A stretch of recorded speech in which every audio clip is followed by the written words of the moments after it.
True Crime Brewery contains disturbing content related to real-life crimes. Medical information is opinion based on facts of a crime and should not be interpreted as medical advice or treatment. Listener discretion is advised.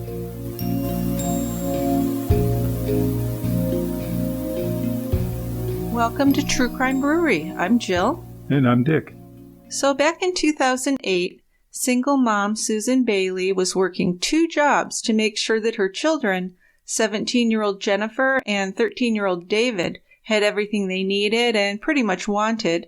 But then on September 26th, when Susan didn't show up for work, her employer called Susan's mother, Kate, back in Minnesota. Susan's mom hadn't heard from her daughter or her 2 grandchildren. She tried all of their phones repeatedly, but no one was answering. So eventually, Kate called the police to go out to her daughter's Roanoke, Texas home and do a welfare check. The police went out to the house, but it was all quiet, and they saw no signs of any trouble. No one answered the door, and Susan's car wasn't there. But what the police and Kate didn't know was that Jennifer was obsessed with her boyfriend, Paul Henson, and that Paul and Jennifer had made plans to run away together. So join us at the quiet end for Killer Kids. At 3:30 in the morning on September 28th, a police officer in South Dakota pulled over 3 teenagers who were traveling in Susan's car. The teens were taken into custody, and Susan's house was finally searched by the police. What they found was a shockingly violent and bloody crime scene that would be described by one detective as a slaughterhouse. So super disturbing case here, especially if you're a parent. I guess. It's a horrible thing. It is a horrible thing, just to think that the kids you raised and loved and did everything for could be so awful. So that kind of gives away a little bit of what this is about, but I thought the title Killer Kids was kind of obvious. That probably gives it away right there. Yeah. So what have we got for a beer? So we've got a beer called Smog Lifter from Brash Brewing Company in Houston. We've had a lot of Texas cases recently. A lot. So kind of running out of Texas beers. Never. It's a big state, Dickie. There's plenty. But I've only had, 20 to 30 beers brewed in Texas, so. Okay, well, we're not far. We could take a trip. Yeah, that's true. Yeah. So, a milk stout. It's 10% alcohol by volume. Black in color, just a tiny head. A nice aroma, roasted malt, some cream. Little booze there in the aroma. And the taste is great. Milk chocolate and dark chocolate. Hint of coffee. And again, the booze. Booze. This is pretty rich. It's very boozy, but it's enjoyable beer. I thought the alcohol enhanced it, so I'd give it a go. All right. Sounds great. Open some up, will ya? Okay.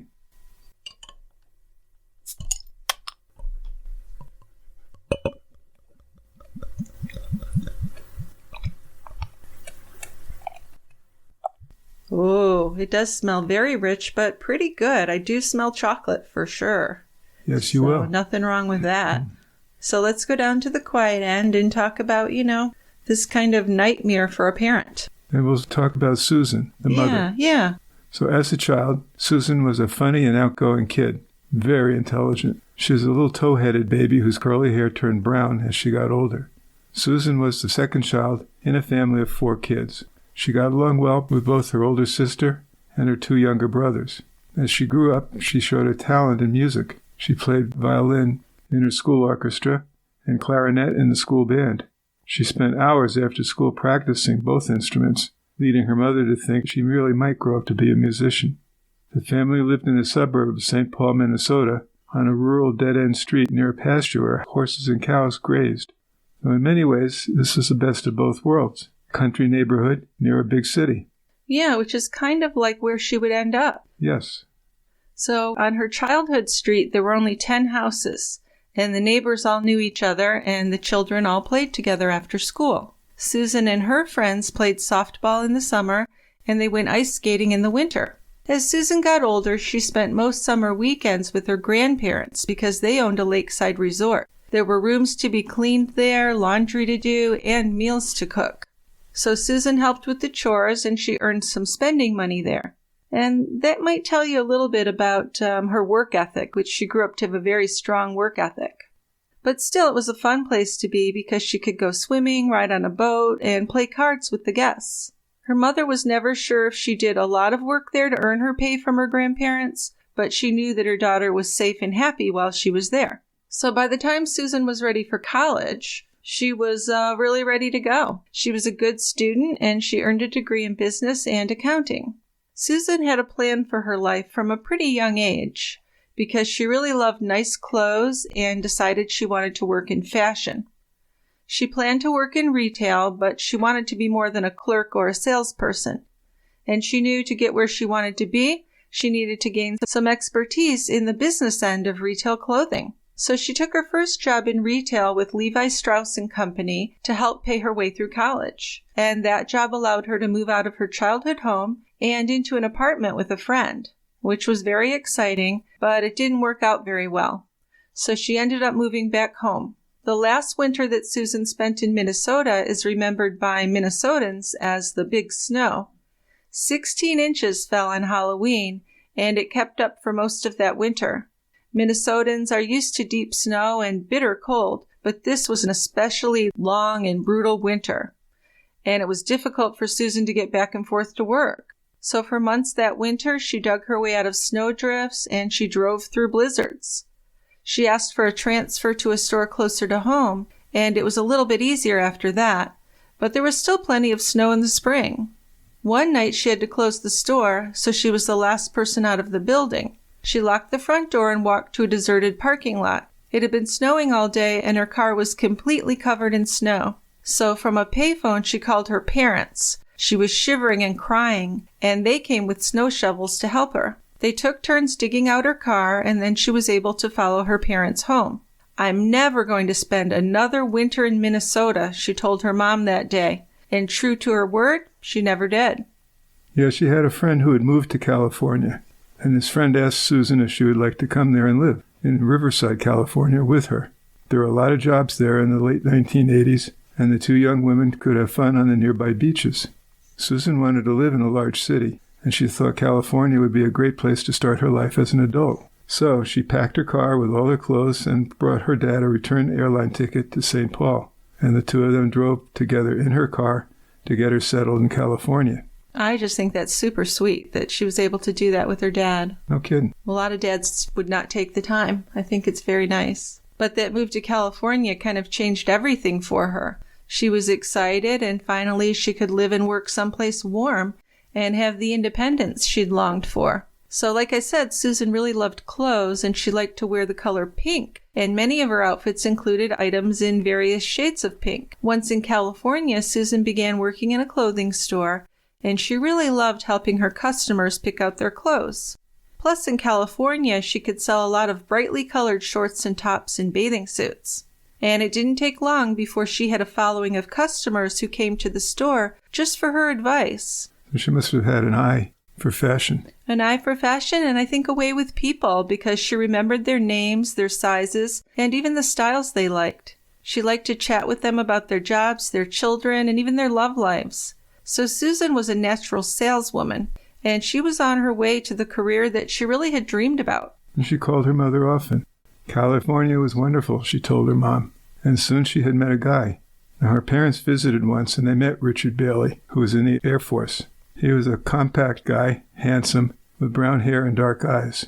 She hadn't dated much, though he was her first real boyfriend, and even though her parents weren't especially impressed with Richard, she was obviously in love with him. He was from California, and his differentness appealed to Susan. He wasn't very friendly to Susan's parents, and they secretly hoped that Susan would find another man in uniform to settle down and have a family with. But that was not to be. No. It was early March of 1988 when Susan called her parents and told them she was already married. So her mother wasn't thrilled about this news, but she realized it was too late for her to do anything about it. So Kate just hoped her daughter would be happy. But Susan and Richard moved often as his postings changed, and she was pretty lonely while he was on duty. Just as she would begin to make friends at a base and find herself a job, then they'd relocate again and Richard would leave for his next assignment and she'd be alone. So in telephone calls from military posts in various places, Susan would tell her mother how Richard called her from different ports and how he told her about new people he was meeting.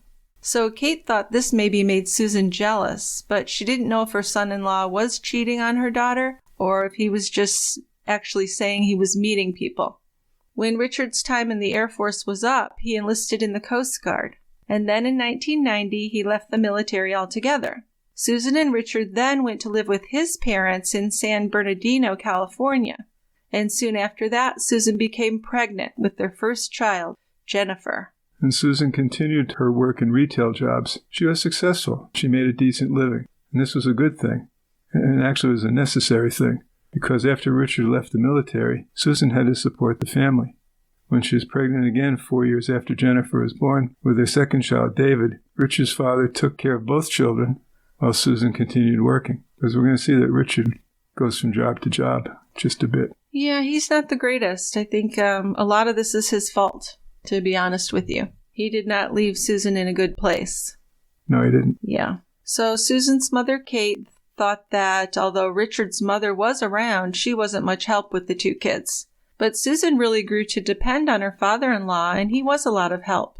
In between jobs, Richard stayed at home, and he helped with the children too, while Susan was working consistently. So her time with her children and husband really dwindled as she advanced in her career. She was soon promoted and given her own store to manage in Victorville, California. She was moving up in the J. Jacobs Retail Clothing Company. So just kind of the sad part is the better she did with her career, the worse things got at home, because she didn't have like a strong, steady person at home to take care of things. Right. I mean, her husband helped when he kind of could. Yeah, but I really get the impression that he didn't help a lot, and she still had to come home and do most of the housework and all that. Right. Well, she had to come home, clean the house, get the meals. Yeah, I think she did everything, which hopefully is, less frequent of a situation now than it was in the early 90s. But definitely it's a situation that many women have endured. Oh, yes. So in 1997, Susan was offered another promotion. She had been doing so well that the retail chain wanted her as a district manager for parts of Texas, Louisiana, and Oklahoma. So she really couldn't pass up the promotion. They looked for a place to live in the Dallas-Fort Worth Metroplex area that would be central to all of the areas she was responsible for managing. So they moved to Texas. So the Bailey family found Texas hot and boring, and definitely inferior to California. It was miserably hot in summer and could be quite cold in winter. Fall and spring hardly seemed to last a week in between all this. Yeah. It's a good description of Texas weather, climate. Yeah, you think so? Well, I guess it depends the part of Texas, too. Yeah, it does. Like you said, it's a big state. Absolutely. So at first, the family rented a house in North Richland Hills, and that's a suburb of Fort Worth. But Richard and the children hated it there. Now, Richard was the one stuck in a new place without family or friends, while Susan was mostly on the road supervising stores in parts of 3 states. The cities of Fort Worth and Dallas are next to each other in North Texas. And although they're only 35 miles apart, they're actually very different. Dallas is more of a sophisticated city built on oil wealth, and Dallas didn't depend on actual oil wells, but became a financial center for the oil tycoons who were making billions off of oil without ever having to touch it. Fort Worth, on the other hand, is a city built more on cattle wealth, so it's more of a country atmosphere where men often wear cowboy boots. Compared to Dallas, Fort Worth is rather laid back. It does have its rich neighborhoods, but Fort Worth has kind of an easygoing lifestyle compared to Dallas. So North Richland Hills, where the Baileys lived, was a nice suburb. While Susan was in one of her 3-state store territories, Richard and the children stayed there. But they weren't happy, despite the numerous activities the area had available. So this just kind of makes me feel like Richard's a whiny pain in the ass, to be honest. She's working, she buys him a beautiful house, and he's bitching about it? I really don't have any sympathy for him. He's kind of the house husband now, right? Yeah, but in a half-assed way, I'd say. Yeah, definitely. He wasn't taking it on as he should have. If you're going to be staying home with the children, then, commit. Commit to it. Don't be an asshole. Yeah, don't sit there and moan about it. Exactly. So their home was only minutes from Arlington and Grand Prairie, which had between them the Dallas Cowboys Texas Stadium, the Texas Rangers Ballpark in Arlington, and the original Six Flags Over Texas theme park. So Susan thought this area was really exciting and beautiful, but then the rest of her family missed California. Of course, the attractions were expensive for a family, and with Richard often not working, they felt they could only take advantage of a few of them. I still think Richard was kind of not on the ball. Richard and the children did read and watch TV, but when Susan wasn't home, they barely left the house. To try and please everyone, Susan found a new housing development in the small town of Roanoke, and that's only 24 miles from Fort Worth. So they bought a piece of property and began construction on a really big house there. A developer was building an addition on the north edge of town called the Parks of Roanoke, and it had a small children's park and playground where kids could walk to from their homes without getting onto any main streets, so they could play safely there. It was quiet, but it was also close enough for commuters to travel quickly to the Metroplex area of Dallas, to Fort Worth, or even north to Denton for their jobs. Roanoke was a small and slow-growing area. By the time the Baileys moved there in the year 2000, the population was only about 8,000 people. And when Susan needed to drive to one of her Oklahoma stores, it was a short trip to Interstate 35 West and another hour down the interstate to Red River and the Texas-Oklahoma state line. Louisiana was a manageable drive to the east, so the town Susan chose for their new family home was very convenient for her work. Now, the new home that they bought in the Parks of Roanoke neighborhood was worth about $250,000, although Susan and Richard paid under market value to build it because the builder was anxious to sell out the neighborhood. This brand new 3,400 square foot house was right across the street from the neighborhood park. It was the kind of place where the kids could hang out in the park summertime and after school, and adults would get to know their neighbors. Susan thought it was just the right kind of neighborhood for her family. It was definitely away from the dangers of big city life. Okay, but hear me out here. I think maybe her family's the problem and not the neighborhood. Just maybe. Just maybe. So Susan was so excited to watch their new house go up and then finally be able to live in her dream house. It had 4 bedrooms, 2 bathrooms, and a large game room upstairs for the kids. Downstairs there was a formal living room and dining room, a family room, an eat-in kitchen, and the laundry.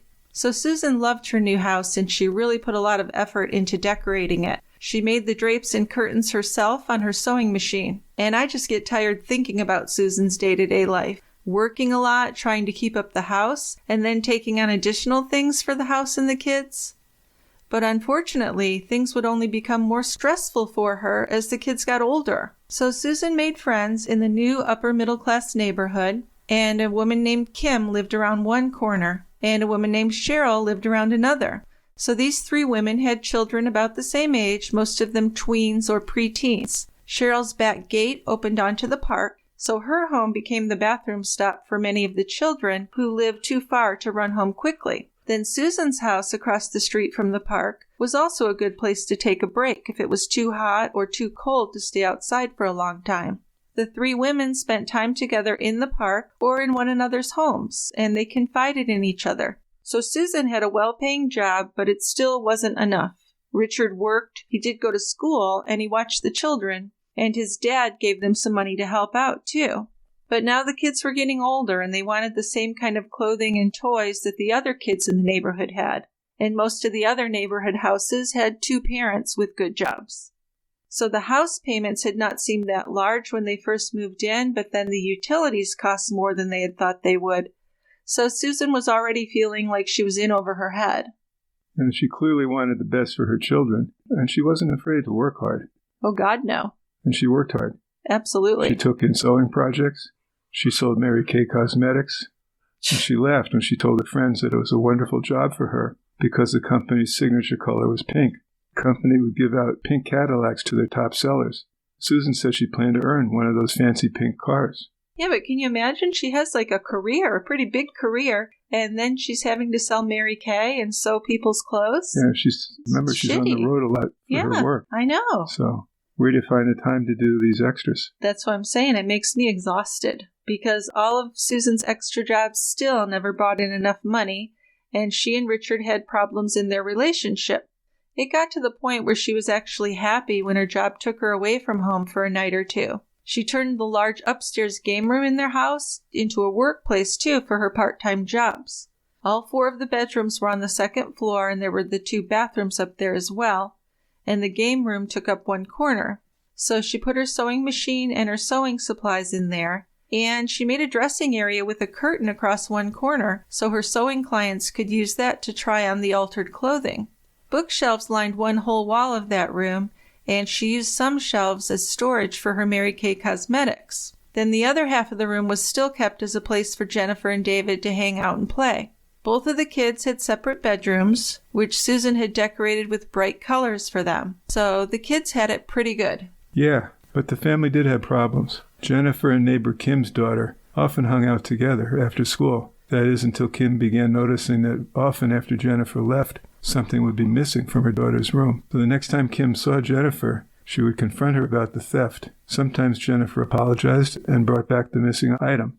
Sometimes she denied stealing anything. Finally, the mom had enough, and she told Jennifer she wasn't allowed to come back to the house anymore. But she couldn't bring herself to talk to Susan about the problem because she knew that Susan was already under a great deal of stress. Yeah. So I know you're trying to help out by not saying anything, but in reality, you needed to say something. Probably, yeah. Well, Susan had confided in her friends about problems that she was having with her son David, because he got into fights and he was also a chronic bedwetter. So his room always reeked of urine and he wouldn't change or wash the sheets. She didn't know how to stop the problem either. She really didn't believe the issue was medical and didn't take him to a doctor for it. So usually it's not medical, is it? It's just a matter of growing out of it. Typically. But there are things you can do.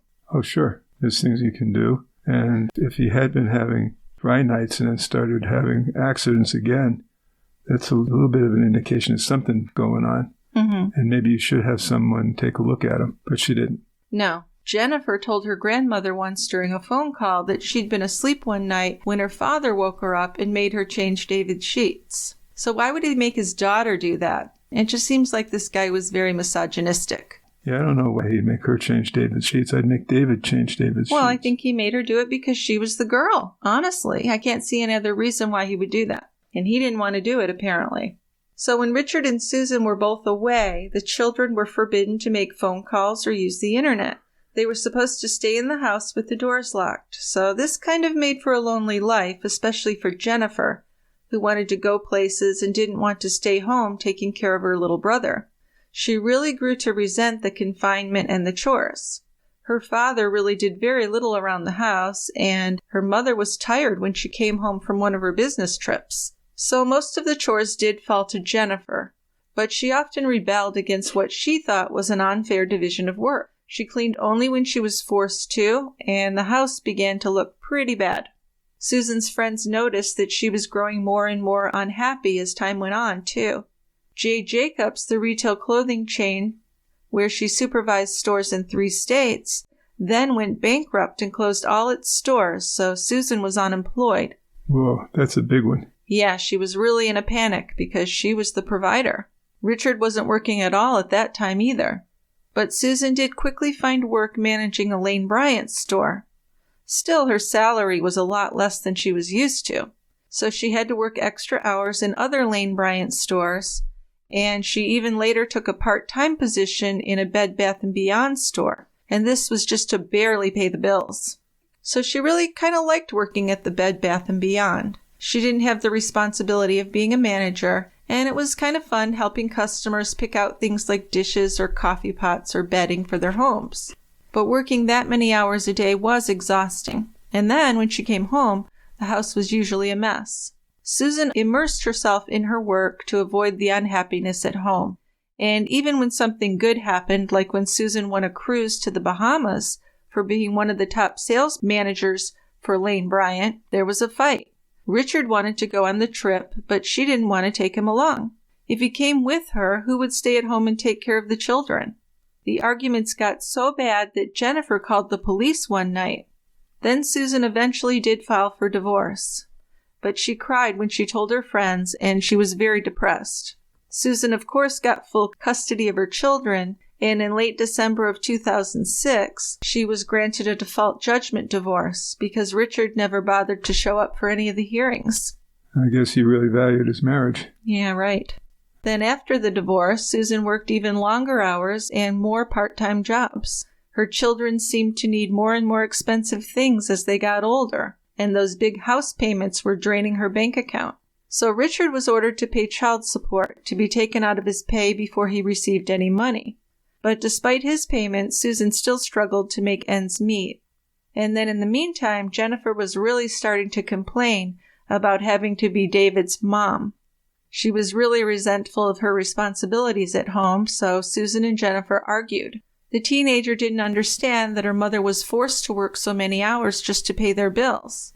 Now, teenage girls often resent their mothers and talk back to them, but Susan told her friends that Jennifer's attitude was really hard on her, and the issues with David hadn't improved either. He was an intelligent boy, but he didn't apply himself to his studies, and his grades weren't good, and there were behavior issues too. And by the time David was attending middle school, the fighting was getting worse. And then his teachers started to notice signs that he was a cutter. Cutting is self-harm.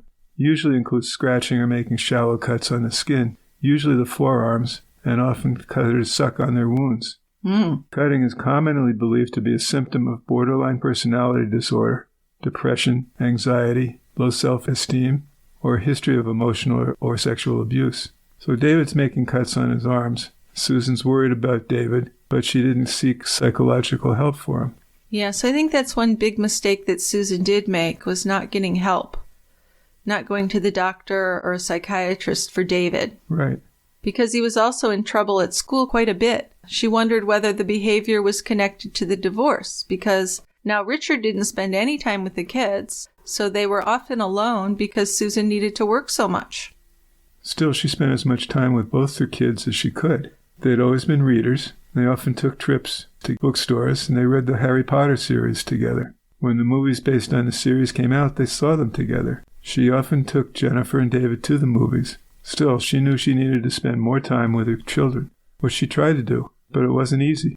No, she's really torn here and in a real predicament. So when Jennifer was 17, she'd become a really pretty girl with long light brown hair, hazel eyes, and a really sweet smile. For her first 3 years of high school, she never had a boyfriend. She wasn't outgoing or very popular, and she didn't hang out with a group of girls. But she also never got into any trouble. That is, until she met Paul Henson. So Jennifer was taking Spanish in her senior year, and she was having a hard time with it. So she went to Susan's friend and neighbor Cheryl, who was fluent in Spanish, and asked her for help. Cheryl agreed to tutor her, and she began driving Jennifer to school each day. Then during the drive, they spoke only Spanish, with Cheryl correcting Jennifer's mistakes, so this tutoring really helped her. Cheryl thought Jennifer was a very bright and very sweet girl. But then she started dating Paul Henson.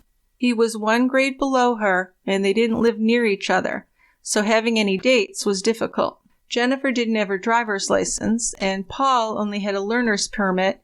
The distance wasn't too far to travel on their bikes, so they did visit each other's homes while their parents were at work, and met up at other places where they could be alone. Both teens went to Northwest High School. When Cheryl wasn't driving her, Jennifer rode the school bus. Paul lived just outside the city limits with his father and stepmother. Paul's parents were divorced, and his father got full custody. Paul Henson Sr. had filed for divorce from Paul's mother, Terry Ann Henson, in 1995, back when Paul was just 3 years old. Paul Sr. eventually remarried, and his son lived with the new couple. But they didn't have a lot of money. They lived in a mobile home community called Songbird Estates. Paul was 16 when he and Jennifer started to date. He wore his thick, bushy hair with long bangs. His 2 front teeth were large, and he has a significant overbite, so he probably got called Bucky Beaver by the kids. Something like that, probably. He was over 6 feet tall, and he weighed 145 pounds, so he was a bit on the thin side. His friends told odd stories about him. One of these was his split personality. They claimed his Paul personality was mild and slow to anger, but his friends said that he also had another personality he called Thomas. Now, a later investigation showed that Paul actually named his other personality Talos, but the strange name confused his friends who thought he was saying Thomas. Okay. But whatever. Yeah. His other personality was aggressive. One of his friends claimed that Paul once told him that Talos, Thomas, is going to kill if I let him out. Paul was also obsessed with vampires. He wanted to be one, and he claimed that he was the reincarnation of an executioner who had lived in the 1800s. Paul had severe mood swings and sometimes spoke or chanted in an unknown language. Most people thought all this was just a way to get attention, especially from girls. He wasn't good looking, but he seemed to do well with the opposite sex. Yeah, he seemed to have this mysterious thing that worked on some of them. Yes, the mystery man. Yeah. Jennifer was a reader and she really loved fantasy books. She and Paul had a lot in common. They were both into emo music. Like most parents, Susan thought her daughter's choice of music really wasn't great, but she never really listened to the words. Jennifer and Paul sometimes ran with a group of kids who played Dungeons and Dragons too. So players gather around and take on a role or a character that they make up. And the characters go on imaginary adventures together, fighting monsters and other bad guys. The games can last for hours or continue even for days, weeks, months, or some people have dragged them out for years. And Jennifer was fascinated with the game and with Paul's other role-playing. She also wrote fantasy plays of her own that she and Paul acted out together. Then she became interested in witchcraft, and she told her friends she was a Wiccan. Jennifer's friends didn't know whether she really believed in Wicca or if she was just having fun with some of the more dramatic things about it. She talked about reincarnation. She seemed to think that she and Paul had lived prior lives together. So they began wearing dog collars with each other's names on them. And then this behavior was starting to worry Susan. She really didn't like Paul. She thought he was odd, and she hoped that Jennifer would find someone else to date. But instead, the couple was growing closer. Susan and Jennifer began to argue over the relationship, and the arguments began to escalate over time. Then another girl entered the relationship, and Susan was like, what the fuck? She had no idea what was going on at that point. Oh, this is interesting dynamics here. Let's talk a little bit about that. So, Marilee, this is a pseudonym used by police and prosecutors to protect her identity. Mm-hmm. Marilee was a pretty girl with long brown hair that she sometimes lightened to a strawberry blonde color. She came from a wealthy family in the northwest part of Fort Worth. This is an area where the Northwest Independent School District lay. Her mother and stepfather were divorced, but he was still around as a father figure in her life. She lived in a nice home, and she also attended Northwest High School. So she was 14 years old and a freshman when Jennifer Bailey was a senior and Paul Henson was a junior. So usually you would think that older teens didn't want to hang out with freshmen. But Paul liked Marilee, so he began hanging out with her when he wasn't with Jennifer. Yeah, now Marilee's mother Amy didn't like Paul one bit, and she made that known. He looked unkempt with his long bushy hair, and something in his dark eyes really concerned her. He just seemed to have a lot of strange ideas. So her daughter's relationship with him worried her. So she ordered Marilee not to see him anymore. But of course the 14-year-old ignored that. Paul was mysterious and exciting to her. She went along with everything he said about previous lives, and she started listening to emo music too. She knew that he was involved with Jennifer, and she was jealous. But Paul told both girls that he had a split personality, and he explained that he was actually two males in one body, and they weren't the same person.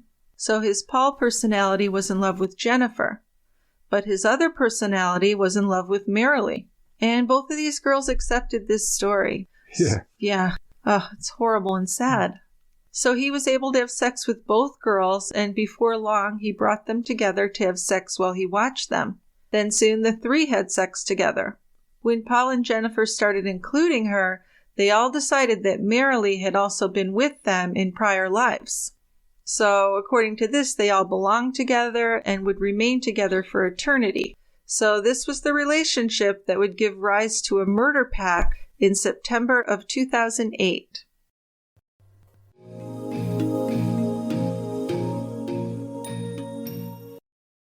So, Dickie, I just heard something mind-blowing. Did you know that Netflix has more than 18,000 titles globally, but only about 6,000 of those are available in the U.S.?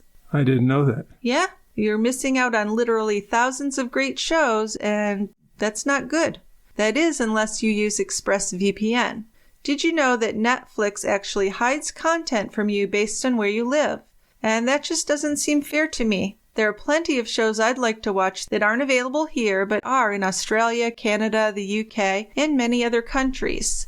So this is one of the biggest reasons why we love having ExpressVPN. ExpressVPN lets you change your online location so you can control where you want Netflix to think you're located. How cool is that? They have servers in over 100 countries, so you can gain access to thousands of new shows and never run out of stuff to watch. This works with many other streaming services too, like Disney Plus, BBC iPlayer, and more. ExpressVPN is the best VPN because it's easy to use. You just fire up the app and click one button to change your location. And it works on all devices, phones, laptops, tablets, smart TVs, you name it. So it's no wonder ExpressVPN is rated #1 by top tech reviewers like CNET and The Verge. So I recently watched the first Downton Abbey movie on Netflix, and then I was crushed when I saw that the series isn't available in the US.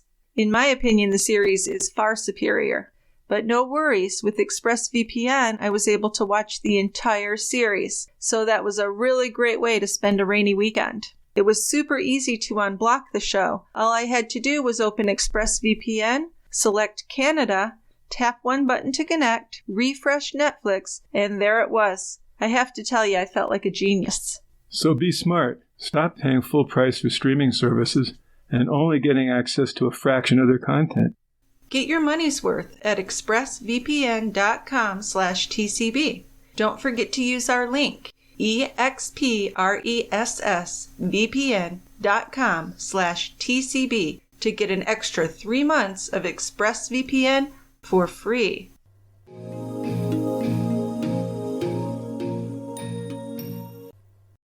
So at the end of the school year in 2008, Jennifer Bailey was graduating from high school. That, along with her 18th birthday coming up in October, were her tickets to freedom and independence, at least in her mind, because she'd be out of school and she'd be an adult. So both she and her boyfriend Paul had new clothes for the senior prom. Paul wore a suit without a tie, and Jennifer wore this beautiful rose-colored beaded gown that her mother made for her. She had her hair up and she looked really pretty. Actually, both of them looked pretty good in their prom portrait.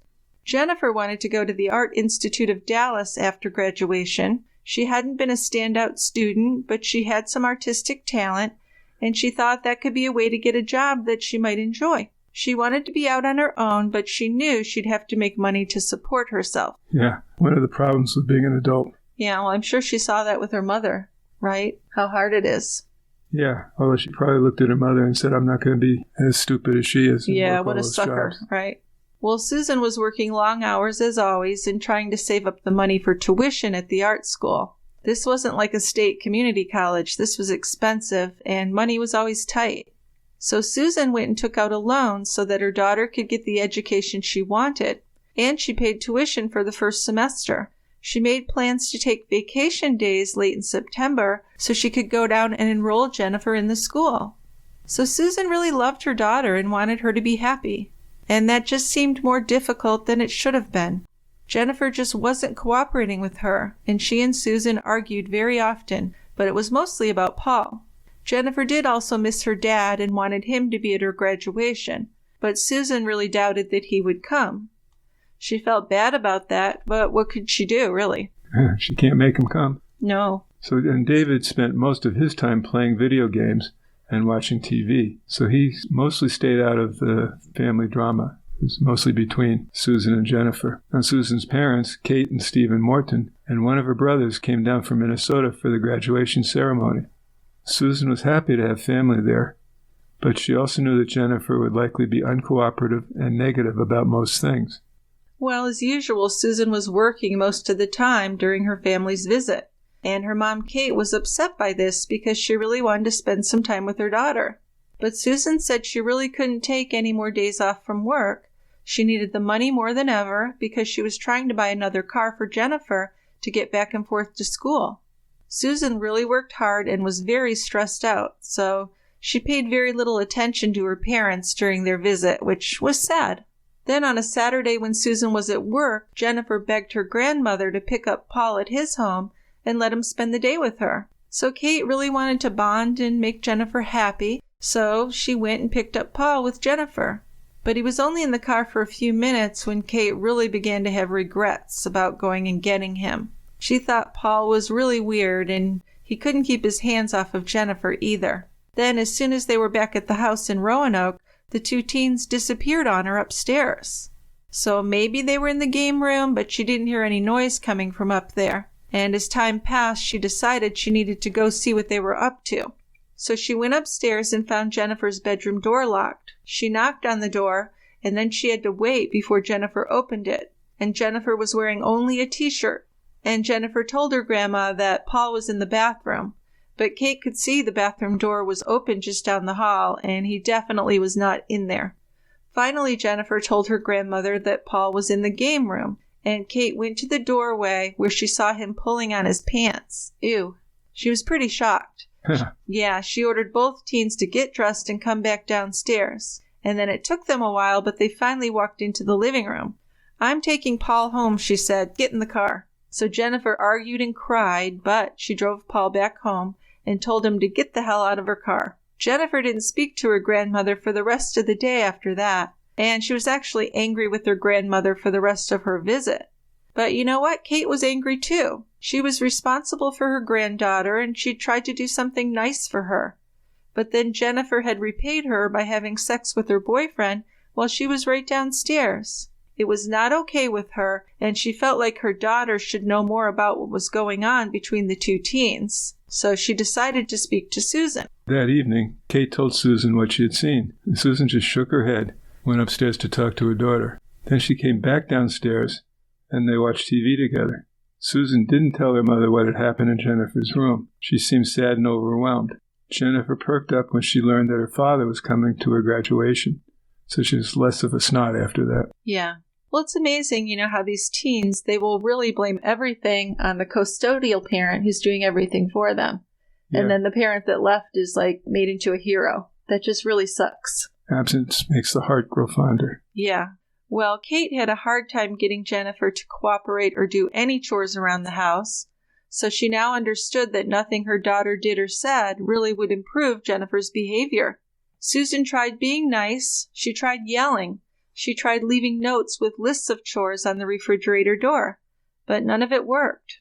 Kate believed her granddaughter's passive-aggressive attitude was her way of rebelling against having to watch her brother while her mother worked. Jennifer was clearly a troubled girl, and her grandmother was very worried. So David, though, was pleasant to his grandparents, and he never seemed to cause any trouble. So later that morning, Kate tried to call a truce with Jennifer. She went upstairs to talk to her, and Jennifer said that she just wanted to move out. She was sick of taking care of her little brother and being told to clean the house, she said.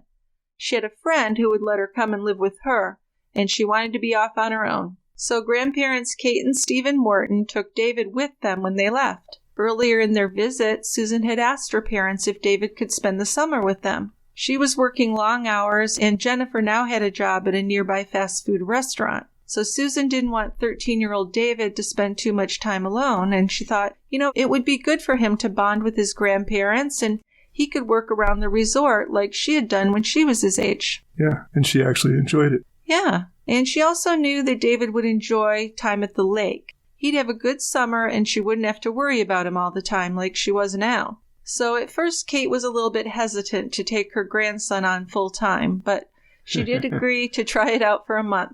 Now Susan only had Jennifer to deal with for a while, and that still wasn't easy. Jennifer had turned into a sullen and angry teen who acted like she really hated her mother. Mother and daughter continued to fight about Paul, too. When Susan said she couldn't see Paul anymore, Jennifer moped around the house holding a teddy bear that he had given her.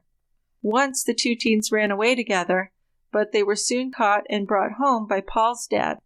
More than once, Jennifer disappeared and spent the night at Paul's house. And then his father brought her home in the morning after finding her in Paul's room. So there was just this constant tension and bickering between Jennifer and her mother. Jennifer and Paul found a place online where people could register themselves as married, and then they did that. Susan emailed her ex about the issues she was having with Jennifer and Paul, but as usual, Richard just really wasn't any help.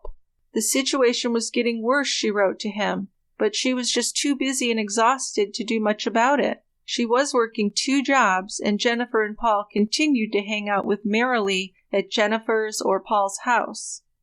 Paul's father and stepmother were also gone at work all day, so they couldn't really keep an eye on him. The whole situation was kind of unsupervised. That's ideal for the kids, right? Well, in their minds, but no. And back in Minnesota, things went well at first with David and his grandparents. Stephen was getting David outside and was teaching him to do new things. He taught his grandson how to do some of the chores around the lodge, and he taught him how to fish. David seemed happy, and he was talkative and outgoing. He was afraid of the water at first, but after one of his cousins came to visit, he began swimming on the lake. Now, when Kate took David to the small town that was nearby, he thought she was going to buy a snorkel for him, and when she didn't, he got angry, and he screamed at her that she was supposed to buy one for him. It was his grandfather who promised him a snorkel, and it would be his grandfather who would have to get it for him, she explained. But suddenly David became a different boy. His face got red and contorted. He was so near to being violent that Kate had to stop the car on the way home to try to calm him. "You need to respect your elders," she told him. "What about you respecting me?" he yelled back in response. Ooh, what a brat. David had no respect for his elders. Now, by the time they arrived back at the lodge, David was over his anger, and his grandfather took him fishing. It was a little scary how fast David could change from normal to near violence, and then back again. David read a lot when he was in Minnesota, and his grandparents thought that was a good thing. They took him to the local library quite often. One night his mother called, and Kate overheard him tell her that he loved his mother. And that made Kate happy. Yeah, but soon Kate noticed a sore on David's upper thigh, and she thought it was just, a regular old boil. She put hot packs on it to bring it to a head, and finally it opened and drained. But the stuff that came out was bloody and green and smelled bad. When it was cleaned, there was a large hole remaining. So Kate was worried, and she didn't have David's insurance card. She also didn't have written permission to seek medical attention for her grandson. So she called a nurse who told her to keep the wound clean and it should heal. One of David's cousins then had a similar sore, and his mother took him to a doctor. And that's when they found out the sore was a staph infection. He had apparently caught the infection from David, and then David got another sore on his arm. Then after that, another one popped up on the same arm. And the day after that, David's insurance card finally arrived along with a permission note from Susan for his grandparents to get him medical care. So Kate was finally able to get him to a doctor's office where a nurse took a sample and did a culture. The sores were actually a strain of staph called MRSA, a bacterial infection spread by skin-to-skin contact or by contact with a surface that someone infected has touched. Yeah. MRSA stands for methicillin-resistant staph aureus. And it's nasty, right? It's nasty because, as it implies, it's resistant to a good number of antibiotics. And it can be fatal. It can. You can get some serious infections from it. Right. So a lot of times, though, it's just cutaneous, just a skin infection that isn't particularly difficult to clear up, but it can get deeper and get into your bloodstream and cause all sorts of trickery. Yeah. Well, it was pretty alarming to the grandma. Yeah, well, it's gross. Yeah. I mean, what you're describing with this, when it opened up and this grossly bloody, pussy stuff came out, yeah, ugh. Okay, so that's your medical opinion, ugh? Ugh. Okay. Yeah, hold your breath as you clean it. So Kate cared for David's sores, and she watched him carefully to keep him from scratching at it or touching the sores to spread it. And then she didn't send him home after a month because she really knew that he needed to be watched and cared for, and that he wouldn't get the attention he needed back at home. It was just the facts. Yeah, no, I mean, Susan's gone all day. She's busy, but I think Susan felt a little hurt by it. She finally sent an airplane ticket and asked her parents to send him home. Jennifer and David were happy for a while after Susan bought them each a cell phone after he came home, and then their dad was finally paying David some attention. Richard actually came by one night after his son's return from Minnesota and took him out for a movie. It really made David happy to have his father to himself because Jennifer refused to go. Her entire focus by this time was on Paul, and of course she wasn't allowed to go out with him. But what she would do was she'd just stay at home and talk to him on the phone for hours. Jennifer's plans were to start at the Art Institute of Dallas early in October, and Susan had arranged to take vacation days at the end of September so she could go and get her enrolled in the school and settled in on campus. But Susan was desperately trying to find a way financially to give Jennifer her car and buy a newer one for herself. But the fact was she just couldn't come up with enough money. And then, of course, Jennifer wanted to live in Dallas, but Susan in no way would have the money for another apartment and living expenses. Jennifer had to live at home at least for a while. And of course, Jennifer was angry about this. And she also complained that she didn't want her mother's old car. She wanted a new car. Susan talked to Jennifer about taking the train back and forth to college. But Jennifer said she was going to attend evening classes and she didn't want to ride the train at night. So it was just like nothing was good enough for her, and she was becoming more and more hostile, and Susan just didn't know what to do anymore. Susan had been really happy when she bought each of her children a cell phone and then put them on a family plan with her. But she didn't know that while she was at work, Jennifer spent all her time on the phone, using up their free minutes and then using pay-per-minute time. Remember how that was? That was crazy. Yeah. Then David overused the internet data too. So the first phone bill was $1,500. I'd have a stroke. I would too. Yeah. Then a notice came in the mail from the bank, and Susan learned that Jennifer's checking account was $200 overdrawn. She asked Jennifer about it, and Jennifer told Susan that her paycheck had been late, and she didn't know it was, and wrote some checks against the money. But then when Susan went to the fast food restaurant herself to ask about her daughter's late paycheck, the manager explained that Jennifer didn't have a check coming. Then the manager told her, Jennifer hasn't worked here for the last 6 weeks. She just stopped showing up.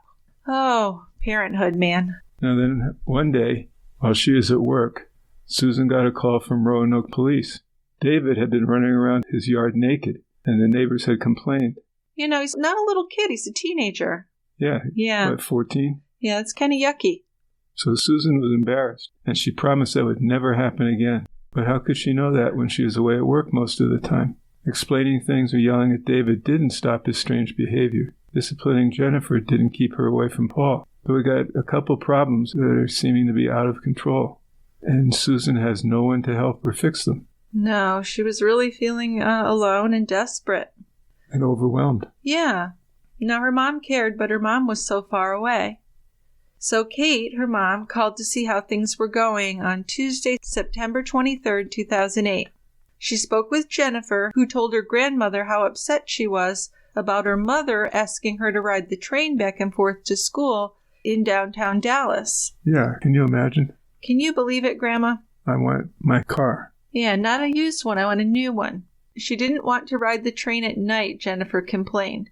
She expected Susan to go out at night and drive to downtown Dallas to pick her up after working all day. Kate just couldn't believe her granddaughter's selfishness. So Susan had house guests in late September 2008, but she didn't know that anyone other than herself and her children were in the house. She was working 2 jobs, managing a Lane Bryant store and working at the Bed Bath & Beyond store. She was too busy and exhausted to notice the signs that other people were staying in her house. Paul Henson had run away from his parents' house, and Mira Lee had run away from her home in Fort Worth. And for a time, both were hiding in Susan's large home. So when Susan was at home, they hid in the unused extra bedroom or in Jennifer's closet. Or sometimes they'd hide in the park across the street. They had the run of the house, though, when Susan left for work. They would play their fantasy games and have sex. Jennifer wrote plays and they acted them out. They ate the food Susan brought home, and then they just left a big mess in the kitchen. David knew they were in the house, but he said nothing to his mother about it either. By then, Jennifer had him fully on her side. So it was during this time when the teens began to make a plan that they had talked about for months. None of their parents wanted them to be together. Both girls' mothers had ordered them to stay away from Paul. Paul's dad had told him to stay away from Jennifer. The teens were convinced they had to stay close to be together in their next reincarnations. What they had to do, they decided, was to murder their parents. All of them. Crazy, huh? I just don't know how you come up with this idea. I know. It's pretty deranged. And if you did come up with it, you might discuss it for a bit, but then you realize how utterly stupid it is, and you stop that plan. But not these guys. No, I mean, even if you don't have empathy, you might realize that it's not going to work out. Yeah, if you look at it, but they're not rational anyway. No, not at all. So Jennifer's mother had to be the first to die because she was the worst of them. She yelled at her daughter and made threats about sending her to Minnesota to live with her grandparents. Oh, how horrible. The teens spent hours talking about ways to kill them. They would try giving Susan poisoned chocolate pudding. They considered electrocuting her in the bathtub. Paul said that if they plugged in an electrical cord and put the other end of the cord in the tub when Susan was in it, she would die of electrical shock, because he'd seen that in a movie. Yeah, then he said if they took the cord away afterward, maybe the police would think she just had a heart attack. So they were full of ideas. Then they would run away to Canada, they decided. Even Marilee and David would go with them, because Jennifer didn't want to leave her little brother, and he said he wanted to go with them. So they all talked it over and decided how to kill the other parents. Paul's dad had a .22 caliber Ruger pistol, so Paul decided he would steal it and then wait for his father and stepmother to come home one night and just shoot them both as they came in the door. Then Marilee said she would stab her mother in her sleep. It wouldn't be hard for Marilee to go into her room while her mother was sleeping and just cut her throat. So, wow. Yeah, this is just cold. It is really cold. So when Marilee didn't return home by Monday, September 22nd, her mother Amy drove to Roanoke to put up posters in public areas, asking people to call if they saw her daughter. She's frantic. Yeah, this is a 14-year-old. Yeah. Then she saw Marilee walking alone near a Walmart store close to the Bailey house. So Amy made Marilee get into her car. At first she tried reasoning with her. Then she tried to be tough, but neither seemed to have any effect on the 14-year-old. Marilee was angry and defiant. She was so out of control by the time they arrived at their home that Amy called the police. So Fort Worth officers responded and talked to both of them. One Fort Worth officer took Marilee out to a squad car. He wanted to talk to her without her mom there. Marilee just sat there crying. And when the officer asked her why she was so unhappy, she said, "Because there is nothing anyone can do once things get started." So the officer didn't understand what she's talking about, and he told her that he could help if she would let him. "There's nothing you or anyone can do to help me," she said. Yeah, finally, she did tell the officer that her baby had broken up with her. He managed to get her to tell him that her baby was Paul Henson, but then she wouldn't say anything else about him. So the officer ended up taking her back inside where another officer had been talking to her mom. The two officers tried to persuade the mother and daughter to talk, but Marilee refused to talk to her mother at all. But they did get her to promise she wouldn't run away again before they left the house. So Marilee went up to her room, and she did seem a bit calmer, and Amy went to bed. But of course it was hard to sleep with her daughter in the next room crying. The next morning, Tuesday, September 23rd, Amy got out of bed and Marilee was awake. She asked if she would like to stay home from school, and Marilee said yes. Amy told her that she would work from home that day so they could spend some time together and they could talk things out. Then the exhausted mom decided to get a little more sleep before she began work. So Amy dozed off, but she woke up when she felt something had kind of bumped the bed. So Amy turned over and opened her eyes, and she saw Marilee hovering over her with a big knife raised up over her. Frightened and angry, Amy backed off of her bed and grabbed her cell phone. She called 911 for help. The dispatcher called 2 officers to respond. "Give me your cell phone and car keys," Marilee was screaming at her mother over and over. Then after some scuffling, Amy told the dispatcher that she had gotten a hold of the knife. The dispatcher told her that officers were on the way. Then officers arrived and Amy opened the door for them. And she looked really shooken up. She was shaking. The police talked to her and her daughter separately, and then they took Marilee to juvenile detention and charged her with aggravated robbery. Later, the charge was changed to aggravated assault, family violence. And Marilee was held in a juvenile cell for several days. On Wednesday, September 24th, 2008, Fort Worth police learned that Marilee's boyfriend, Paul Henson, was also a runaway. Not only that, he had taken his father's gun also. That's really scary. Yes. Paul's plan to kill his parents had backfired as well. He'd gone home and waited for them to come home from work, but instead of coming home right away, Paul Sr. and his wife decided to see a movie and have dinner out. That movie possibly saved their lives. Paul waited as long as he had patience for them, bringing the gun and a box of .22 caliber ammunition with him. He got a ride back to Jennifer's house. Now the police were concerned because Paul's father had told them that his .22 caliber Ruger pistol was missing, and because there was a rumor that Paul Jr. had made threats against the high school. So that was serious enough for the officers decided to interview Marilee, find out what she might know about a plan to shoot at the school. Yeah, so you say Paul waited as long as he had the patience for. I just wonder why he left without killing them. It makes me think maybe he really didn't want to do it. And if he was determined to kill them, he could have waited 3 more hours or whatever. He would wait as long as he had to. I would think so. So I think maybe he wasn't really wanting to do that, or he was afraid to do it. It was his own father. Yeah. Yeah. So Marilee said if Paul has a gun, the plan is in motion for them to get a car and go to Canada. So who was them, the officers asked. That's Paul and Jennifer Bailey, she said. A Roanoke officer then went to the Bailey house, but no one was home.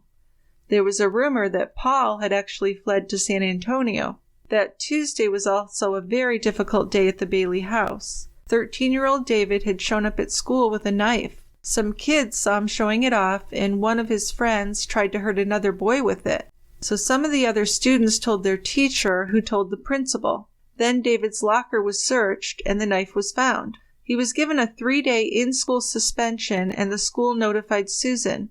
Instead of going to class, David would have to stay in an office with other students who had broken school rules under direct supervision from the principal. So he brought home a paper explaining his suspension, and Susan used a magnet to stick it to the refrigerator. Paul's father originally filed a runaway report with the Roanoke police. The runaway information, including the details about the stolen handgun, were sent to all county agencies. So Paul Sr. suspected that his son was at a girlfriend's house, and he gave the police directions to the Bailey house. Detective Don Britt decided to drive over there immediately. Yeah, Britt parked in front of the Bailey house just before 9 in the morning. He was hoping to catch Paul before he had a chance to get out of the house. Susan answered the door. No, she said, Paul was not at her house. He wasn't allowed to visit, she said, and she would know if he was there. Now, despite what Susan said, Britt thought Paul could be hiding under Jennifer's bed. Susan admitted that she worked nights at her second job most of the time, and it would be easy for Paul to sneak in and hide when she came home late at night, but she didn't believe that it happened. Yeah, I think she still had some hope for her daughter. Of course she did. It's her daughter. Sure. Yeah. But Britt asked if he could talk to Jennifer, and Susan invited him in and called her daughter downstairs. Jennifer didn't seem happy to see him, and she said she had no idea where Paul was. At the same time, Susan seemed protective of her daughter, but the detective went ahead and questioned her. Still, Jennifer didn't give him any information. So Britt finally decided he was just wasting his time at the Bailey house, and he left. Still, he was sure that Jennifer knew more than she was admitting.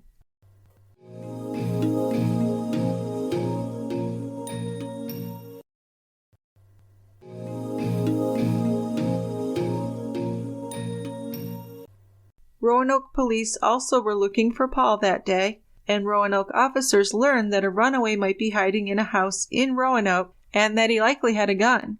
So 2 officers and a sergeant responded that evening. Paul saw from Jennifer's bedroom window that squad cars were arriving. This was around 7:15 p.m. So he went out the back door and around the house to the park across the street. Susan was really surprised to see another police officer at her door that day, but she allowed Officer Alan Moody to come inside. And by this time, Susan was angry and Jennifer was very defensive. Susan didn't believe that Paul was in her house, but due to their concerns about the gun, the officers told Susan they needed to search the house. So of course she agreed, but she and Jennifer continued to argue over Paul. The officers actually recorded their whole stay at the Bailey house that evening, and the recordings between mother and daughter really revealed the strain that Susan had been under. Police went ahead and searched the house for Paul, and they didn't find him, but they found packed suitcases in Jennifer's closet. They also found Jennifer's cell phone in her room. When they continued to search the house, they found a 16-inch butcher knife hidden under a couch cushion in the family room. So that's pretty scary. Susan herself was shocked, but Jennifer claimed not to have any idea how it got there. But this reminded Susan of a bowl of chocolate pudding that Jennifer had made for her. It had tasted bitter and terrible, and Susan had only eaten 1 bite, and now she's thinking, oh my God, and she accused Jennifer of poisoning that pudding. The Roanoke officers found a pair of men's shoes and a wallet under a mattress in the game room upstairs. The wallet held Paul's driver's license, a little cash, and a note from Jennifer. Jennifer insisted to the police that Paul had just dropped off his belongings at the house on Saturday while Susan was working, and that she hadn't seen him since. Well, there's no way they're believing that. Well, you got to come up with the best lie you can think of. It's not very good. On the spur of the moment. Yeah, well, it sucked. Jennifer swore she knew nothing about a gun. I told you he was bad news, Susan interrupted. She went on to say you have 3 choices. You can go to California to your other grandparents, or you can go to Minnesota, or you can go live with your dad. Yeah, I think the problem with Susan was that she made a lot of threats that she didn't follow through on. And I get it, but kids kind of become immune to that. Yeah, you have to act on your proclamation. Yeah, if you say you're going to do something, you have to follow through. Anyway, Susan insisted that Jennifer bring the suitcases downstairs so that the officers could search them. She slept in her clothes last night, Susan told the officers. She was up all night. One of the suitcases belonged to Jennifer, and it was stuffed full of her clothing. But Susan was especially interested in a gray suitcase that she had never seen before, and it was packed with male clothing, obviously belonging to Paul. Disturbingly, there were 4 knives in there, too. So Susan asked the officers to destroy the knives. She didn't want them in their house, and the officers agreed. The gray suitcase also contained some of Susan's books and a bunch of DVDs. So Susan became really upset with that. Jennifer had not only planned to run away, but she was stealing from her mom. So the search for Paul ended and the officers left. Susan then called Paul's father, and he agreed to come pick up his son's belongings. Paul Sr. paced Susan's floor with his face in his hands when he realized how bad things had really gotten.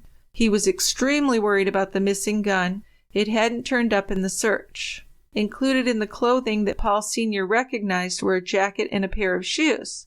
Now, he said his son only owned 1 pair of shoes, so he was running around someplace barefoot, so it seemed like he was probably nearby. While Paul Sr. watched, Susan pulled all the clothing out of the suitcases, and that's when she found a magazine from a pistol loaded with .22 caliber bullets, as well as a box of some loose ammunition. Susan called the officers back and asked them to return. But while another search still didn't turn up the gun, they did find another big knife under Jennifer's bed, as well as a bottle of Zoloft in Jennifer's purse that had been prescribed to Marilee. So at that time, the officers had never even heard of Marilee. Paul Sr. took the ammunition and his son's belongings, and he left. But all these knives lying around, I think they probably should have done more than just searched and left. You would think. And that's pretty scary. On Thursday, September 25th, Susan went to work. It was going to be another late night for her, and she needed to work in order to pay off the large telephone bill, and she was already planning ahead for Christmas gifts. She had arranged for a few days off so that she could get Jennifer enrolled in the Art Institute as well. So that was coming up pretty quickly. Yes. On Thursday afternoon, Susan tried to call Jennifer, then David, to check on them. Neither of the kids answered. She left them both messages. She confided to a work friend that she was worried about her kids. So many bad things were happening, and she couldn't seem to get control over her children. She was so tired she couldn't think straight, and she felt her life was spinning out of control. What were those kids up to now? Yeah, it would turn out they were up to no good at all. At Susan's house, the teens were setting traps for Susan. The poisoned pudding hadn't worked, but Paul thought they might be able to push her into the bathtub and then zap her with an electrical cord. So he cut off one end and frayed the wires, then draped the cord over the shower curtain rod and left it hanging with the prong end near an electrical outlet. Then he partially filled the tub too. If they could get Susan in the tub, he said, they could pull the cord into the water and electrocute her that way. Then they could hide the cord and people would think she just had a heart attack. Jennifer put a small baseball bat that her grandfather had made on her bed in case they needed to knock her mom out. David had been in on this secret for weeks too, and he was fully on board. It's so sad. He was excited and he was giggling about the possible scenarios and outcomes. So all 3 picked out knives to use as weapons. And when Susan called, they were too nervous to answer their phones. They were afraid they might give something away. Susan was working late that night, and the kids waited for her to get home. And when they heard her car door close, they were ready. So Susan was angry and worried about why neither of her kids had answered their cell phones or returned her messages. There had been so much trouble lately, and she just couldn't deal with more problems. She had helped close the store and was due back the next day, so she tiredly got out of her car and opened the door between the garage and the house. She was surprised to see all the lights were out, even on the second floor where the bedrooms were. Susan had told David and Jennifer to be awake when she got home, because she was planning on taking their cell phones away. She should have known better than to buy the phones for them, but she'd wanted to be a good mom and make them happy. So when she gets in the house, the kitchen and living room were a mess. It looked like the kids had left the milk out again, and there were dirty dishes and clothing scattered everywhere. She felt like they just wouldn't help her no matter what she did or said. So Susan walked to the foot of the stairs. There was no sound from above and no lights came on. She reached the top step and turned left toward the bedrooms. Now, based on police reports, this is likely how Susan's murder happened. Suddenly, a strong arm grabbed her around the neck from behind. She tried to scream, but a hand clamped over her mouth and a strong chemical smell filled her nose. Suddenly, she was surrounded by people. In the dim light, she could see her own children wearing handkerchiefs around their faces. She twisted hard to her left and got free, and she yelled, "Jennifer, call the police." But her 17-year-old daughter shook her head and said no. Panicked and screaming, Susan struggled against the arm that was again around her neck, and that would be Paul's arm. She was dazed, but she kept shouting for Jennifer to help. Instead, Jennifer stepped toward her with a knife in her hand and began striking her in the chest, stabbing her. Susan's legs folded beneath her. On her knees, she saw the teenagers around her. Her own children were killing her. The strong hand pulled the knife across her throat, and blood spurted from her neck, spraying the wall. She tried to plead with Jennifer and David for help, but she could only make gagging noises and struggle to breathe. The teens were shouting and encouraging each other. Paul was the one who had come at her from behind, and she tried to turn her head away, but he pulled the knife across her throat a second time. Horrific. I mean, it's one of the worst things I've ever heard, and I've heard a lot of bad things. The next day, September 26th, Susan's mother, Kate, was worried. Someone from the Texas store where her daughter worked part-time had called her in Minnesota, looking for her daughter. Susan hadn't shown up for work that day, and she'd never, ever been late before. The Bed Bath & Beyond home store manager had called her home phone several times, but no one answered. He had also called Susan's cell phone, but it seemed to be turned off. If she wasn't coming in, he needed to find someone to work in her place, and he also needed to know if she would be in the next day. So Kate's number had been listed on Susan's job application as an emergency contact, and that's how he came to be calling Kate in Minnesota. Kate had talked to her grandchildren earlier in the week, but it had been several days since she talked to Susan, and that wasn't like Susan. She always answered her phone or called right back. She had a strong work ethic. She didn't just miss work, and she would have called if she had been sick. Kate promised the manager that she would call her daughter, but she got no answer from either number. Kate didn't have Jennifer's cell phone number, but she called David's phone. It too was turned off. She remembered that she had talked to Jennifer on the house phone on Sunday, and she told her she was still working to help pay off her telephone bill that she and David had run up. She had even sounded sorry about that. And that was bullshit. Yeah, she wasn't doing any of that. No. Kate tried several more times. It was hard being so far away. Susan lived thousands of miles away, and she couldn't drive to her daughter's house to find out what was wrong. All she could do was worry and wait. Kate wanted to call the police, but she was confused about all the small-town jurisdictions. She remembered that David went to school in a town called Trophy Club, so she called the Trophy Club police. The Baileys didn't live in that jurisdiction, but an officer there gave her the number for the Roanoke police. She called them and explained the situation and asked if an officer could go to her daughter's house and see if anyone was at home. So it was 1:36 p.m. on Friday, September 26th, when 3 officers drove out to Susan's house. They knocked on all the doors, but no one answered. These were not the officers who had responded to the house searching for Paul earlier in the week, and they weren't aware of any issues there. But there were no lights on in the house, and no movement could be seen through the windows. Susan's car, a blue 2002 Saturn, was not in the driveway. So despite it being daytime, there were outdoor lights on over the garage as well, so it really looked like no one was home. The officers left the house and gave the dispatcher the code for unable to locate. A welfare concern tag was put on the address so that other officers would drive by. Officer Alan Moody returned about 6:15 p.m. for another welfare check. He had been one of the officers who responded in the search for Paul. But there was no sign of trouble, and he really didn't connect the empty house with Paul's runaway report. Nothing had changed from earlier that day. The outdoor lights were still on. He filed another unable to locate report. These things happened all the time, and usually it was that a family just left on a trip and forgot to notify relatives. The relatives would be concerned, but always relieved when they learned that everything was okay. And there was nothing outside to warrant the police entering the house. Kate had suggested they contact her grandson David at school, but an officer had gone to the school and learned that David was not there that day. Kate also told them that her granddaughter Jennifer worked at a local taco restaurant, but one call to the restaurant told them that she had not worked there for over 6 weeks. The house seemed deserted, and it was strange that Susan had not told her mother or anyone at work about taking a trip. If she'd been taking David out of school, Susan should have called them, too.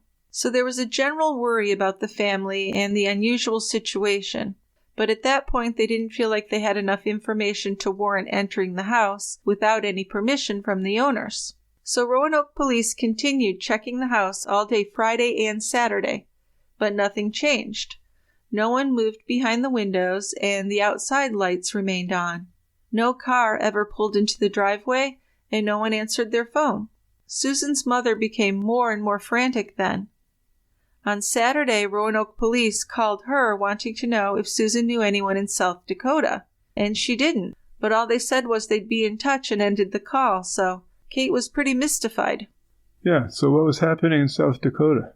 It was about halfway through the night shift for police officer Eric Kolda in Yankton, South Dakota. He pulled up behind a blue Saturn at a gas station about 3:30 in the morning with his lights flashing. He could see what looked like 3 people in or next to the car.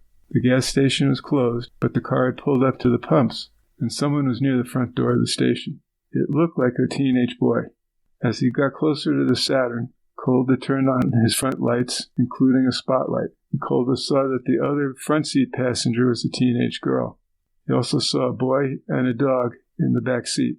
Yeah, so the town of Yankton had a teen curfew of 11:30 p.m., and these kids were out way past that. But more concerning to the officer was what they were doing hanging around a closed gas station.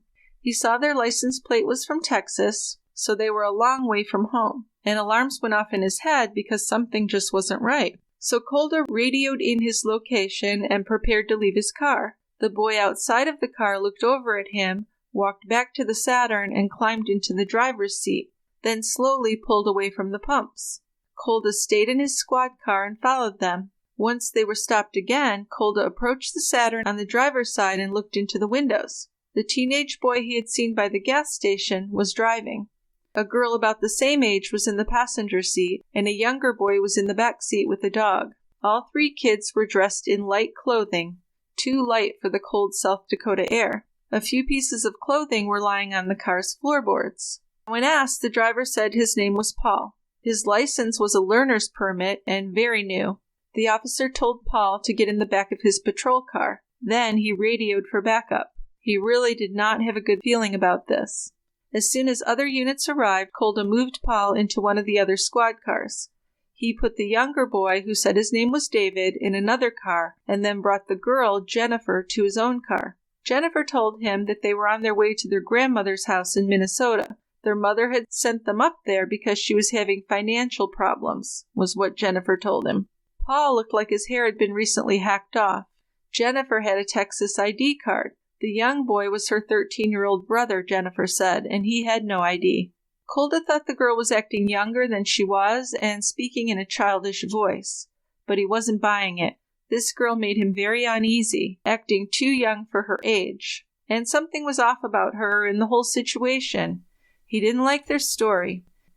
The girl had long, straight, light brown hair that was messed up from riding a long way with her head on the headrest, and nervous vibes were coming off all 3 kids. Kolda checked Paul's learner's permit with the police dispatcher and learned that he was listed as a runaway who was possibly in possession of a stolen gun. He ran a license plate check and learned that the car was registered to Susan Bailey, 43 years old, of Roanoke. Susan was her mother, Jennifer told him. Kolda recorded his conversation with the girl. He sounded kind and concerned on the recording, but in actuality, he was very suspicious. Jennifer swore she was telling the truth. She prefaced every other sentence with, "I'm not going to lie," and every time she said it, the officer believed she was lying.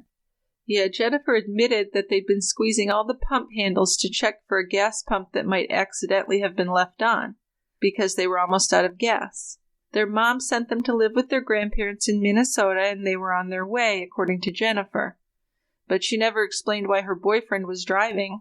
Her mom was having financial problems and couldn't take care of them, so they'd left 2 days ago, she said. But who would really send their children by themselves across several states to live with grandparents, with a dog and no luggage and no money? We're flat broke right now, Jennifer told him. So Colda asked her for her mother's phone number, and Jennifer gave it to him. He called it, but no one answered. Then he tried several more times with no answer. Jennifer gave him some excuses, but none of them sounded valid. Something was very strange about the situation with Susan Bailey. I've been honest. We are supposed to be gone, Jennifer claimed. There was another lie, Colda thought. Jennifer said she was worried. I've been trying to call my mom to check on her, and she's just not answering. She wasn't answering her cell phone either, Jennifer said, and she normally always answered.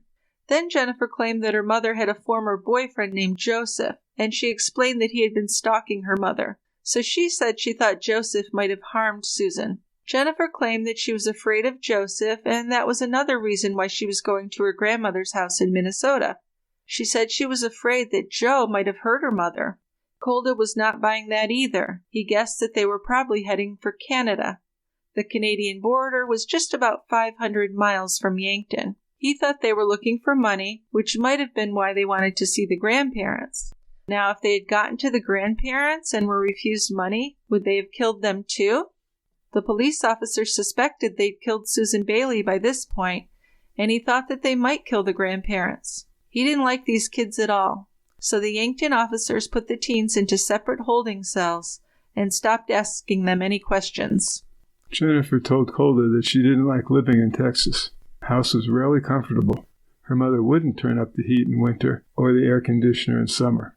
Oh, how cruel. Wanted to save money on electricity. Wow, how dare her. She only saw her dad once a year at Christmas, she said. Now her story just doesn't add up, Colda told Jennifer. Why would her mother not answer either of her phones? Jennifer finally admitted that her mom didn't know they were gone. They had taken the car without her knowledge. Oh yeah, that didn't surprise him. So Colda and the other officers took the 3 teens to the Yankton Police Department and gave them something to eat. Then the dispatcher called the Roanoke Police Department. Colda talked to an officer who'd been to the Bailey house the week before looking for Paul because he was reported as a runaway. He had seen Jennifer and her mother Susan arguing about the boy. The girl had her bag packed, and Paul's bag had been found in the house. It looked like he might have been living there part of the time without the mom knowing. Just about anything could have happened in that household, the officer told Colda. And this was starting to sound about as bad as it could get. What do I need to get you into that house without a warrant? He asked the Roanoke officer. I think Mom's dead. The Roanoke police revisited Susan Bailey's home, and they finally went inside. This is like, what, the 3rd day or 4th day? Been a couple days. There was now probable cause that would hold up in court for checking the inside of the house without a warrant. They found an unlocked window, and an officer climbed in the window and walked to the kitchen door and unlocked it for the others. Now, immediately upon entering, the odor of decomposition led officers to believe there was a dead body in the house. Yeah, and I think they were pretty sure it would be Susan. They knew. Yeah. Now, with their weapons out, they searched the first floor, and they found the rooms messy, but nothing really suspicious. Not much was different from the last time officers had been in the house on Tuesday, September 23rd, and they saw the pudding box still on the table. Then the officers climbed the stairs to the 2nd floor, and as they reached the top of the stairs, they immediately saw Susan's body. She was lying face down on the hallway floor. The back of her head was bloody, and they thought she must have been hit with a blunt object. No one else was in the home. Of course, they knew where the other family members were. They were in custody in South Dakota.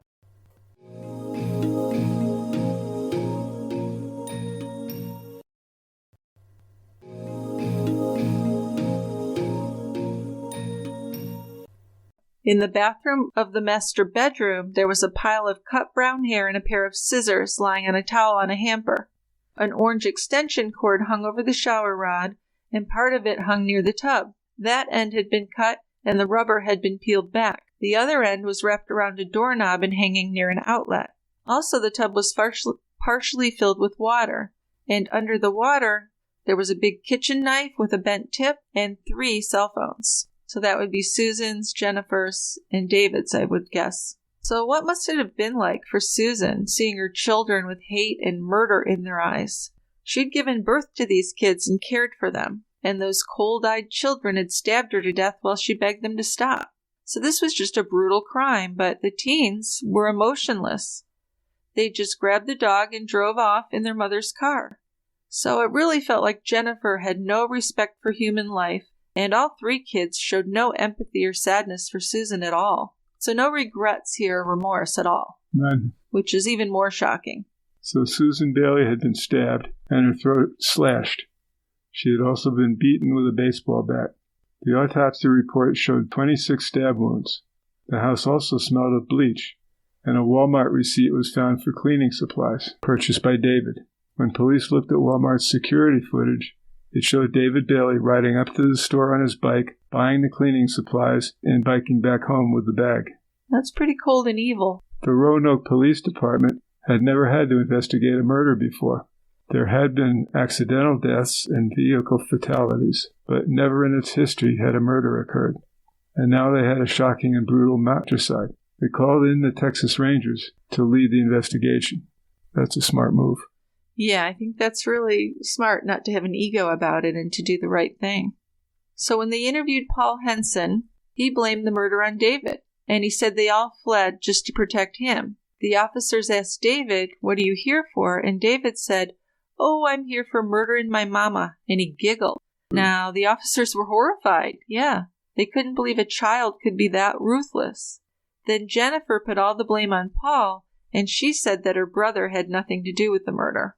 Marilee was granted immunity by prosecutors in exchange for her testimony to help the police figure out what had happened, and she explained that there was a plan, and she blamed Jennifer as being the mastermind. Paul, Jennifer, and Marilee's relationship had included sex, dark mysticism, and a cult-like fantasy world. And one thing they did a lot was to cut each other on the back and then drink each other's blood. Marilee said the plan, thought up by Jennifer, was to kill all of their parents, run to Canada, and start a commune. They believed they had to stay together or they would not be together in their next life. So based on Marilee's testimony and the physical evidence, police determined that Jennifer ambushed her mother coming down the hallway with a baseball bat, while Paul held her and slit her throat from behind. Then David helped to kill his mother by stabbing her multiple times. So all 3 participated, and all 3 stabbed her, and all 3 were involved in planning her death. Horrific. Terrible. In 2009, Jennifer, David, and Paul Henson all pled guilty to the murder of Susan Bailey. Jennifer Bailey and Paul Henson were sentenced to 60 years in prison. They will be eligible for parole in 2038. David was sentenced to 26 years in prison. He'll be released in 2034 when he's 40. Yeah, well, do you think that anything has happened in prison to make them better people? Yeah, Jennifer was just about 18, or just turned 18. Yeah. So I think Paul was a year younger than her. But David was 3 or 4 years younger? Yeah, he was just 13. So I think that there might be some help or some reason to think that he might emerge. I hope so. I mean, I could see it's possible. A 13-year-old can be easily influenced by an older sibling, that's for certain. Yeah, but I'd be less optimistic about Jennifer and Paul. Well, I'm thinking of a case we did called Runaway Devil about a girl in Canada who her and her boyfriend killed her parents, and maybe the brother got killed by them? The girl was 13. Yeah, so she was out when she was 18. Yeah. Yeah, but Canada is easier on people than the U.S. They are. Yeah. So, a quick reminder to our listeners before we do our feedback, we have a premium option of TCB where you can get early, ad-free, and bonus shows. We always do a bonus case at least once a month, and we also like to send a gift and a thank you note. So if this interests you, we appreciate your support, and we'll work hard to give you some entertaining bonus shows. You can subscribe at tiegrabber.com/subscribe, or you can also subscribe at patreon.com/tiegrabber for the same benefits. Other ways to support the show are to give us a 5-star review on Apple Podcasts. We haven't gotten a review on Apple Podcasts in quite a while. So if you like the show and you've got a few minutes, it would be greatly appreciated. We might even send you a sticker or something if you like, because we do need to get some more reviews. So if you'd like to leave us a 5-star review on Apple Podcasts, just send me an email or voicemail and let me know that you did it and what your name was on Apple. And I'd be happy to send you a bottle opener, a sticker, a button. Just let me know. If you would like to be part of our feedback segment and have a case suggestion or something to talk about, you can send us an email to truecrimebrewery@tiegrabber.com. And as always, voicemails can be sent by clicking on the voicemail link in our show notes or on our website, and you can record right from there. It's super easy.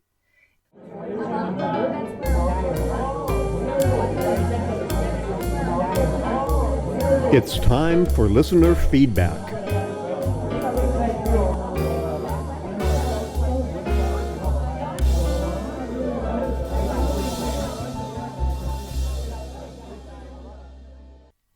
So the first one we'll do is a voicemail from old-time listener who's provided several case suggestions for us. This is Bex. Yeah, Bex is a friend of the show, right? So let's hear what Bex has to recommend. She comes up with some good stuff. Yes, she does. Hey guys, this is Bex, and I have an Illinois case for you. It's a domestic case, which you guys are really great at covering. You do a good job. So it's of Stephen Watkins and his murder. Stephen, when he was a young man from Illinois, joined the Coast Guard. He also got custody of his daughter. And then he met Jennifer, and 2 months after they met, they got married. Then soon after that, they had a daughter.